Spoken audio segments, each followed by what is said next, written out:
Hello, and welcome to a special edition of My Astro Chris. This is the forecast for 2010. And now, if you watch some of my other blogs or read my other blogs, I do touch a little bit into forecasting, but it's not usually my specialty anyway. But I wanted to just give a shout out, or at least a look over the year 2010 or 2010, however you want to pronounce that or verbalize that new year we're in.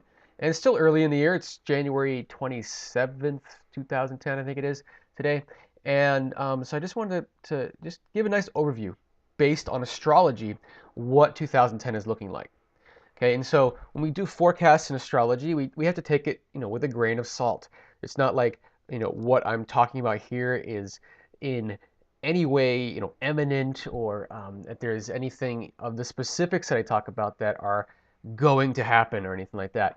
What I want to focus on is just the energy relationships and just what types of activities and events we can expect under these types of energy relationships.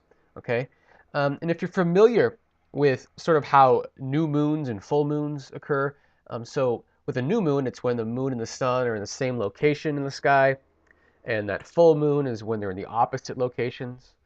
And along the way, the moon and the sun are in different configurations, etc.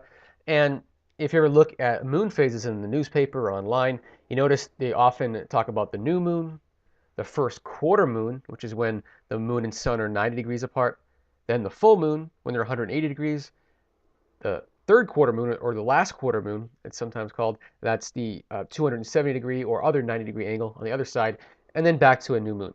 And so the other planets actually go through these kinds of phases with each other as well. So it's not just the sun and the moon. And new moon parts of the phase are considered initiation phases. It's like a time of planting seeds or sowing seeds, if you want to think of it that way.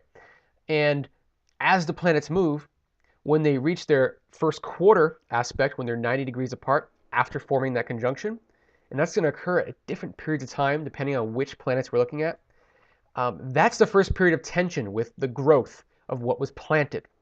Okay, so you can think of it as planting seeds at that new moon phase or at that conjunction phase, and then 90 degrees later, when they're 90 degrees apart, that's the time to deal with what was planted and to trim what needs to be trimmed or to allow things to continue that are on their way to their full growth. When we get to the full moon or the opposition phase, that's the culmination period. That's when we're reaping what we sowed. And so we sowed it at the conjunction phase. We had an opportunity to make adjustments during that square phase, and now we reap what we've sown based on those two opportunities. Then when you get to the final square, just before halfway between the full moon phase or opposition phase and then the next conjunction, that is the decay phase when things start to fall apart and unravel with regards to what was planted. It's like the fall, when things start decaying and we go into winter. And the seasons are actually a good example of this sort of birth, culmination and then decay that we experience with the planetary energies as well, with the spring being like a birth, and then the culmination in the fall with the harvest, etc. And then the decay as we get into winter. But it's all for this new birth, on the other side of the coin.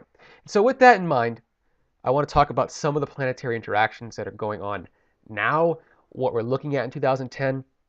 And again, any predictions that I make, remember that they're based on my speculation, which is totally biased compared, the filter it's coming through is me. So any biases I have, you have to keep that in mind. And also note that it's based on assumptions. If I make a prediction, it's going to be based on, for example, assumptions that things are going to be the way they've always been, that people are going to make the same kinds of decisions they're used to making.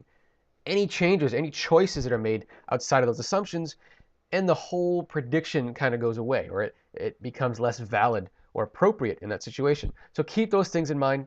But I do want to just kind of go over a few different things that are going on. 2010 is definitely a pretty intense year energetically in general. There's a lot of outer planets, which have a lot more influence. We should say, at least they represent a lot more influence in a lot of ways. And so planets like Pluto, which you can call it a planet or an asteroid, doesn't really matter. We're still considering it here.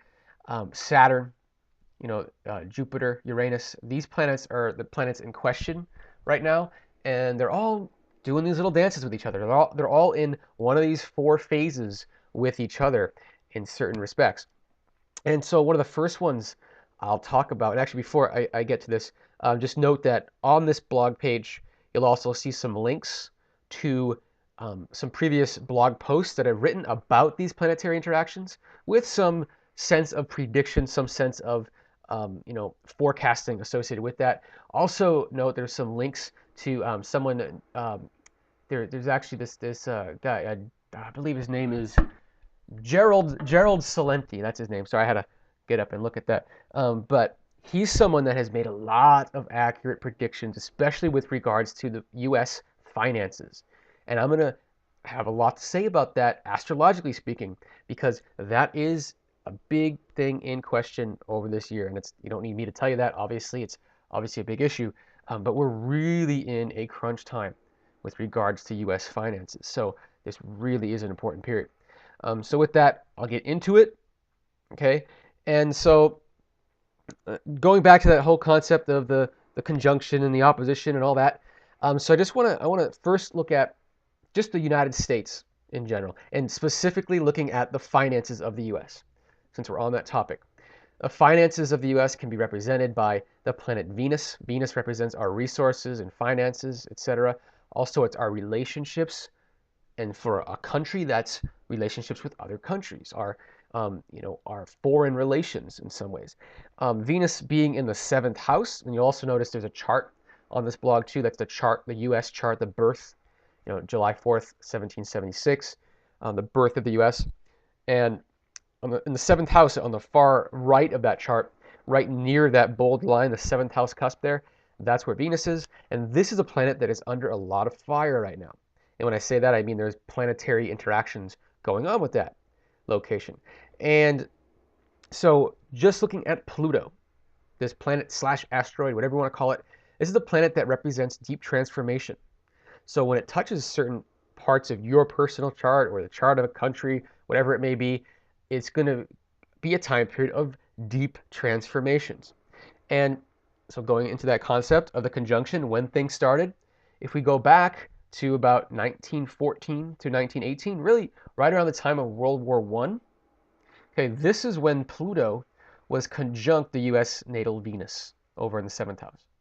And so it was a seed planting time, a time when things were sown with regards to finances, with regards to how we interact with our friends or enemies, our relationships with other countries, also our resources and our resources from other countries.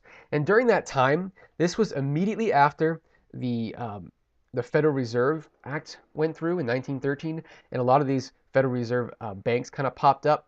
Around 1914, there was one in New York and Philadelphia. So this was the planting time. The Federal Reserve, the system of creating money out of nothing, was created during this time. Okay, along with that, during World War I, this is when the world basically realized, hey, oil is the big thing, the next big thing. This is a commodity that we're all going to invest in, because these warplanes and everything else that went on in the war, they realized how valuable oil was going to be. And so again, planting seeds. And from a U.S. perspective, we started planting seeds in other countries for our oil supplies that were going to be so important. Okay, so just to get a sense of what was planted around that time, we have the birth of the Federal Reserve system of creating money out of nothing. We have the birth of oil being a staple commodity in the world. And for the U.S., obviously being a staple commodity, but more importantly, being something that we, for the most part, import. Okay, and so this is what started something in that sense.